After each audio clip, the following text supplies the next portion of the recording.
Новый туристический маршрут появился в Березинском биосферном заповеднике. Это мифологическая тропа. Украшают ее былинные герои, а пролегает она по дикому лесу. Экскурсии проходят исключительно после захода солнца, потому незабываемые впечатления гарантированы. Сказочная тропа – это часть большого проекта по созданию в заповеднике Центра мифологического туризма. Ольга Масловская прогулялась по лесу и даже узнала, как задобрить духов природы. Как только мы зайдем, все возьмитесь за руки и друг друга ни в коем случае не отпускайте до конца нашего путешествия. Договорились? Наперадзе 1,5 гадзіны незабыўных прыгод. Вандроўка па запаведным лесе, населеным міфічнымі істотамі, абяцае знаёмства з багнікам, цмокам, каралём вужоў, асілкам і іншымі казачнымі героямі. Любопытно, потому что никогда такого еще не было. Плюс еще активно, плюс еще вроде как и всей семьей объединяет. Вот. Но если страх испытывает, то все вместе. Працягласць сцежкі 2 кіламетры. Афармленне вынік працы цеха прафесійных дызайнераў. У жніўні яны правялі ў бярэзінскім запаведніку пленэр.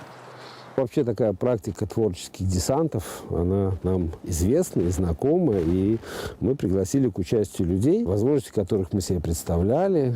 Все это обсуждалось, приглашались мифологи, которые читали нам лекции. Кожны абраў сабе казачнага героя па душы і зрабіў яго так, як яму падказала натхненне. Арт-аб'екты не толькі расказваюць пра міфалогію продкаў, але прапагандуюць экалагічны падыход да любой справы, бо выраблены з другаснай сыравіны. Над казачнымі інсталяцыямі мастакі працавалі зранку да вечара. А вось наведаць сцежку міфаў прапануюць менавіта пасля заходу сонца. З экіпіроўкі толькі ліхтарык, адчуваеш сябе нібы ў трылеры. Гасцей папярэджваюць, духі прыроды не чапаюць тых, хто прыходзіць у лес з мірам. Хутка ў бярэзінскім запаведніку адкрыецца сапраўдны цэнтр міфалагічнага турызму. Акрамя казачнай сцежкі з'явіцца экалагічны маршрут і музей міфалогіі. Этот проект ведь посвящен зеленой экономике, в данном случае экотуризму. Экотуризм – это не только вот просто рассказ о природе. Это все-таки нечто более глубокое. И если мы хотим тронуть душу вообще-то искушенного уже туризма, мы должны рассказывать о природе каким-то новым способом.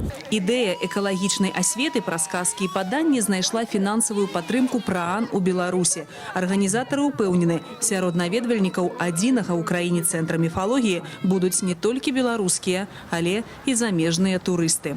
Ольга Масловская, Александр Петровецкі, агентство Теленавін, Лепельскі раён.